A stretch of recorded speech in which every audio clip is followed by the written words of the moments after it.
Pemulihan ekonomi Indonesia akibat pandemi COVID-19 mulai menunjukkan tren positif. Salah satunya dari penerimaan pajak 2021 yang berhasil melewati target yang ditetapkan dalam Anggaran Pendapatan dan Belanja Negara (APBN). Capaian ini didapatkan kembali setelah 13 tahun silam. Target itu tercapai di saat pemerintahan Presiden ke-6 Susilo Bambang Yudhoyono. Dari data Direktorat Jenderal Pajak, Kementerian Keuangan per 26 Desember 2021, jumlah neto penerimaan pajak mencapai Rp1.231,87 triliun atau 100,19% dari target APBN Rp1.229,6 triliun. Ditjen Pajak mencatat 138 kantor pelayanan pajak di seluruh Indonesia dan 7 kantor wilayah berhasil mencapai target penerimaan lebih dari 100%.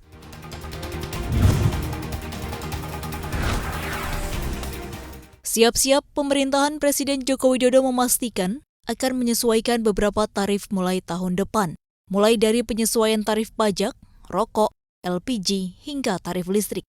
Pemerintah dan parlemen sepakat menerapkan tarif penyesuaian bagi 13 golongan pelanggan non-subsidi di tahun 2022. Dengan skema tarif penyesuaian, maka tarif listrik diperkirakan mulai naik dari Rp18.000 hingga Rp101.000 per bulan sesuai dengan golongan. Selain itu, pemerintah juga mengerek harga LPG non-subsidi. Kenaikan ini akan disesuaikan per daerah atau lebih tepatnya berkisar Rp1.600 hingga Rp2.600 per kilogram.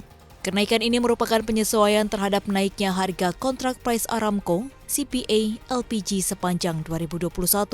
Kenaikan berikutnya berupa tarif pajak pertambahan nilai atau PPN. Rencananya akan naik dari 10% menjadi 11% per April 2022. Dengan kenaikan PPN ini, maka mulai tahun depan beban masyarakat saat pembelian berbagai jenis kebutuhan akan makin mahal. Berikutnya berupa kenaikan cukai hasil tembakau yang pada tahun 2022 akan dikerek naik dengan rata-rata 12%. Dan khusus untuk jenis sigaret kretek tangan atau SKT ditetapkan naik 4,5%.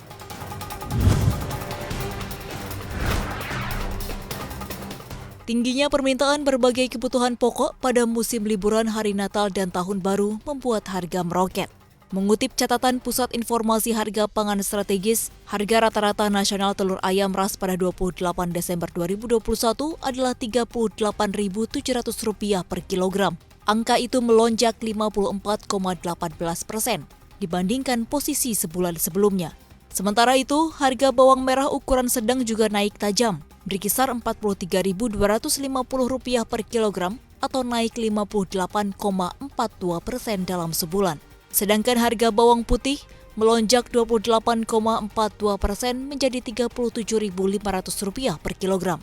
Harga cabai merah juga makin pedas, tak kira-kira naiknya bahkan mencapai 110,56% menjadi Rp89.600 per kilogram. Begitu juga dengan cabai jenis lainnya. Kenaikan sejumlah bahan kebutuhan pokok ini disebut akan mempengaruhi laju inflasi. Bank Indonesia memperkirakan inflasi Desember 2021 akan mencapai 0,49% dari bulan sebelumnya.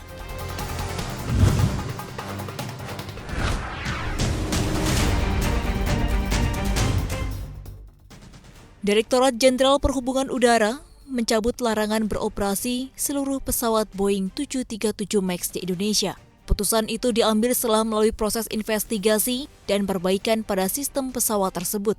Mulai Senin 27 Desember 2021, pesawat Boeing 737 MAX kembali mengudara di langit Indonesia.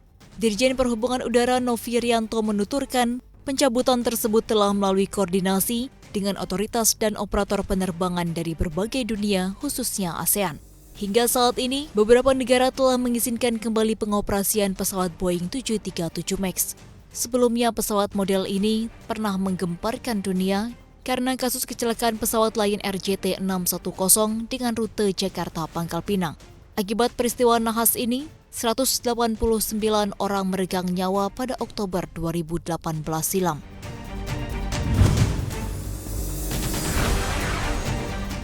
Presiden Amerika Serikat Joe Biden menandatangani Undang-Undang Otoritas Pertahanan Nasional atau NDAA untuk tahun fiskal 2022 sebesar $770 miliar atau sekitar 10,9 kuadriliun rupiah.